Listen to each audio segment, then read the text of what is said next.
Hello, loves. It's Hills from the Blue Flame Apothecary here. As I am sitting here recording this, we've passed through the peak 8-8 energy of the Lionsgate. You're still very, very much in it. And we are moving towards the super Aquarius full moon, the Aquarius super full moon, if you like.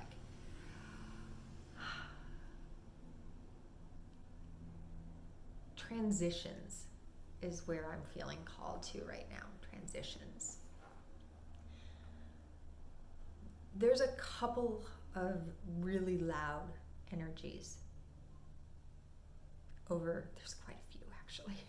Honestly, it's kind of difficult sometimes to parse through, but the way that I'm working with it and playing with it is through the places where they intersect and interconnect. So I think that's where that transitional energy is coming in as well.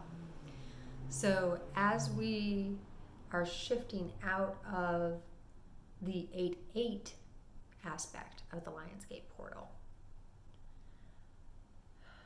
we are also shifting into another fixed Grand Cross.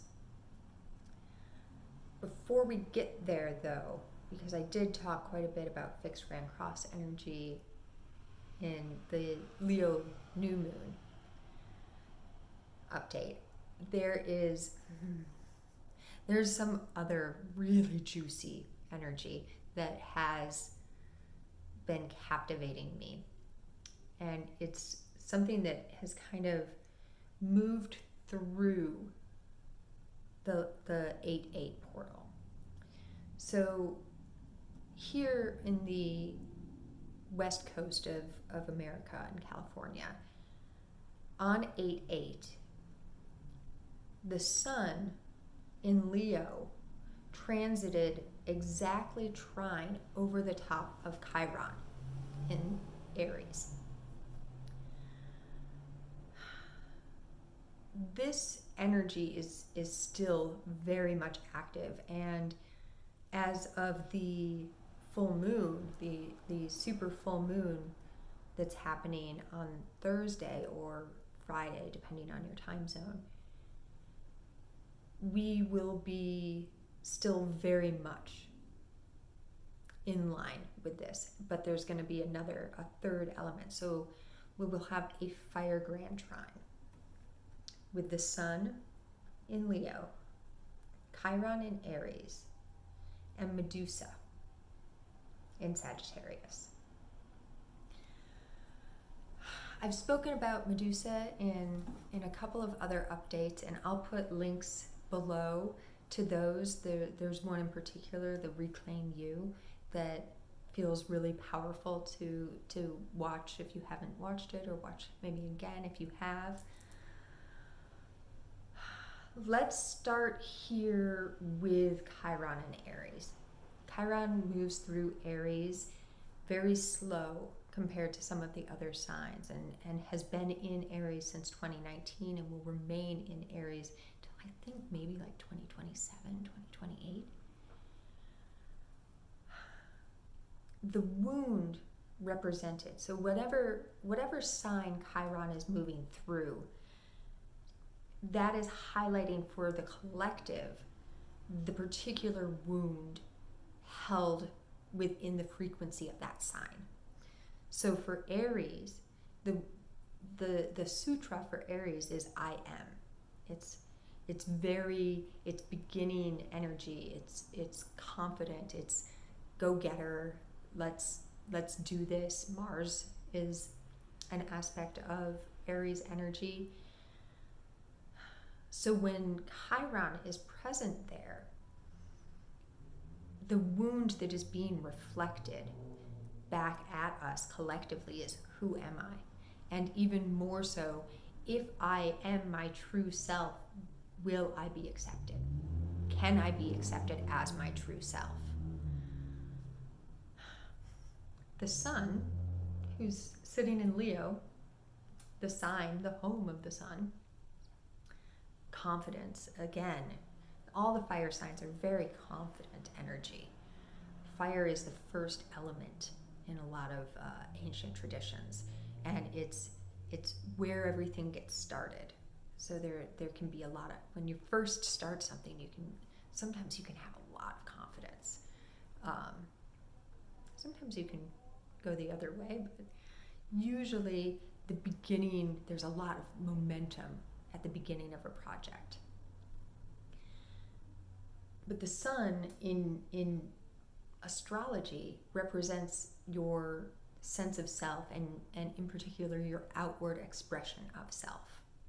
So we have this bright sun in its home sign of courage and strength and confidence and lion-hearted love, like all of the yummy, extroverted Leo qualities, sitting in a gifting trine to the wound of, who am I? And if I am my true self, am I going to get abandoned? Am I going to get left behind? Am I going to be forgotten? Am I going to be hurt?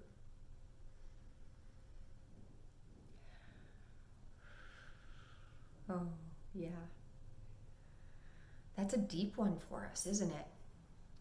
You know, for eons, our survival depended on being part of a community, a part of a structure, part of a socio-economical system, part of a family, part of a tribe, part of a, on and on and on. And if we were injured or hurt or had some disagreement, we might get left behind. We might not get fed. And that's part of our ancestral DNA makeup. And to me, anyways, it feels like what we are trying to evolve out of. We're trying to evolve through to the other side of that. And this is where Medusa comes in. This is where Medusa comes in. Medusa is in Sagittarius. Sagittarius' sutra is, I seek, I'm looking for, I'm exploring. What can I find? And again, it's a fire sign, so it's very committed to its pursuits. I guess would be one way to say it.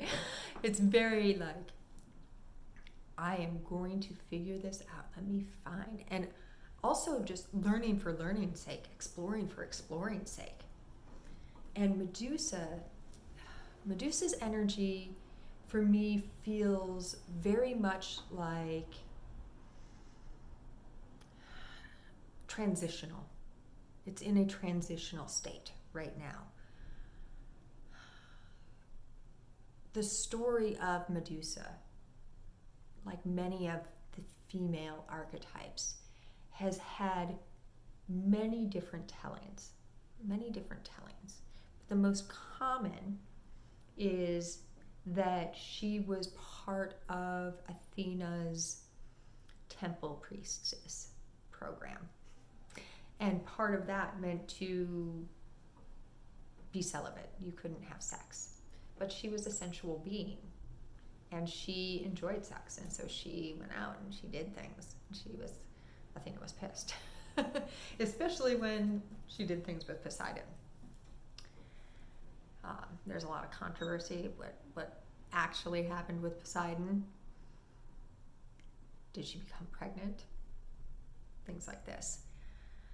We can go into that whole thing at some other point, but for this particular moment, as we're talking about this fire trine and the energy that's available for us to really work through and play with our systems in, it's taking back the narrative. So there's all these stories about Medusa, and they tend to either, like, she was a monster and then she was kind of a victim, Poseidon raped her. She was banished by Athena, these sorts of things. But then there's also this aspect of her living her truth, right? She was abdicated to this priestess training program that just wasn't for her. And she was like, I'm sorry, like, I'm not made to be a virgin, and that's not who I am. I need to live my truth. And like the fear that is present in that Chiron wound, instead of being accepted for her true nature, her true self, she was banished and turned into a monster. So as these three aspects are sitting in trine to one another, and trine is a gifting, what if we looked at the confidence and the self-assuredness of Leo holding our outward expression of self as gifting these two other aspects, that place where we do hold that wound, because whether in this life or in another life or through ancestral knowledge, you were left behind because you expressed your true sense of self. But you're being given this chance now. Aries is also this beginning energy. It's the first sign of the zodiac. It's the new year in astrology and in many other cultures.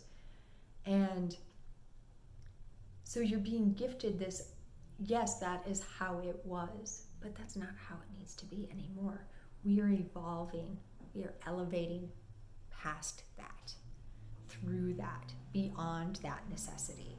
And one of the ways we are doing that is through, in each moment, living our truest self. And this is bringing me to another energy that's very present. And it's that fixed grand cross again. Fixed signs are transitional signs. They don't mark the beginning of a season or the end of a season. They kind of slide right through. And it's that place where you kind of tip in one direction or the other, right? And, we live in a linear planet right now, so we tend to tip forward.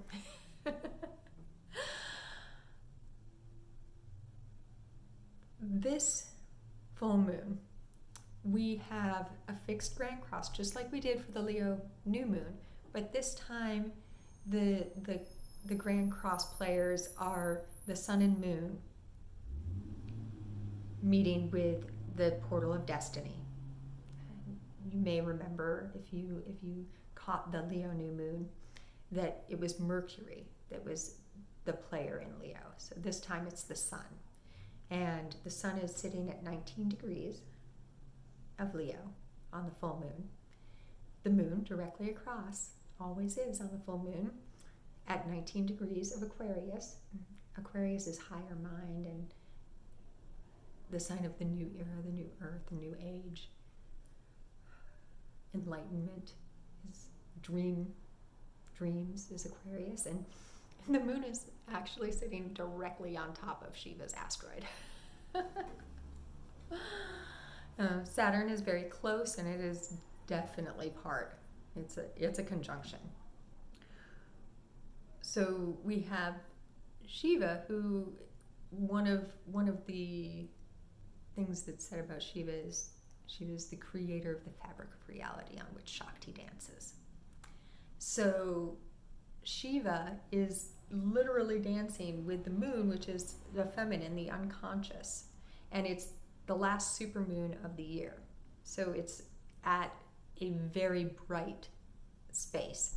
So it's like this spotlight being shown onto our foundation, Saturn, and the creator of the fabric of reality is there too, to like put a little extra oomph on the whole foundational aspect of things. And it's in this new space, so it's like our outward expression of self is highlighting and pointing directly at the way that we are being called to transition from one space to another, and it is through mastering our destiny and engaging with our truest sense of self, our divine sense of self, that we find that. And we have that portal of destiny energy still very, very active on this full moon. We've got the North Node and Uranus extremely close together. It's not exact anymore, and Kali and Mars have moved past a bit, but they're still very much conjunct. The South Node across the way.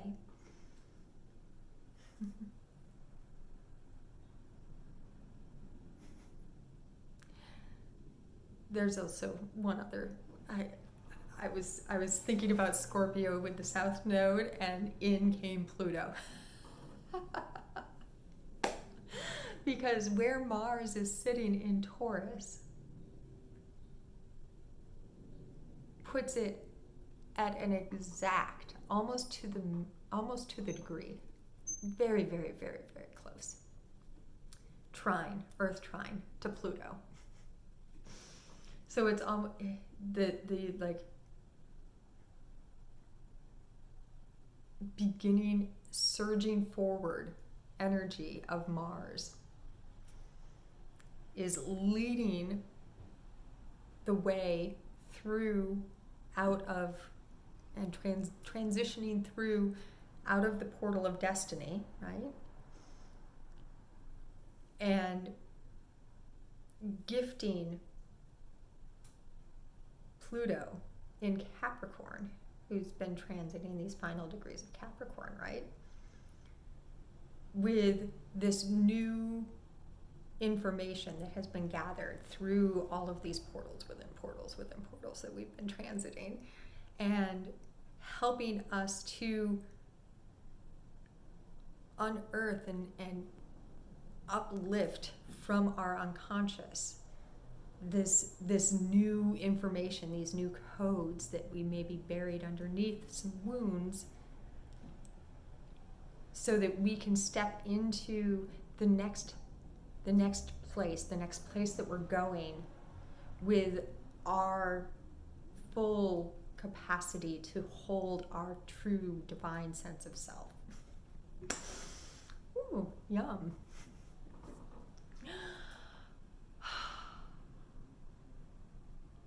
If you feel called to it, I invite you to check out the Lionsgate Love Transmission. I facilitated it live. It's a activation and oracle reading that I did on YouTube back on August 5th. It's up on the channel, and the activation came through really beautifully. It's a meditation and light language, and it feels really, really yummy. Definitely subscribe to the channel and like this video. Leave me a comment if you feel so called. I was really loving all the comments on the Leo new moon, and I do read all of them, and it's such a gift to me to get to share with you guys in that way as well. If you are interested, I have one-on-one sessions. I'll leave a link below for my website so you can check that out. There's also the Blue Flame Apothecary Members Portal, where we journey together, remembering and unlocking our unique medicine, our unique bodies of light. And there I share frequency meditations that I've channeled through, and I share pick a crystal oracle readings every lunar cycle. There's yummy apothecary treats that are exclusive just to the members portal. All kinds of stuff. There's live circles and everything. Come check it out. It's amazing. It's on Patreon. The Cosmic Light Drops update was just released a couple of days ago. I'll put a link below for that as well if you're interested. This is such a beautiful, beautiful time, and I'm feeling called to just remind us all, because it's gonna, there's a lot allowed right now as well. There's a lot that's falling away to build the new. There's a lot that's falling away to build the new. But there is also this place where each and every one of us who's here right now, especially if you're awake in a way where you're asking some of these bigger questions and feeling the call to anchor the blue flame, or to be a light worker, you're unlocking your starseed lineage, things like this.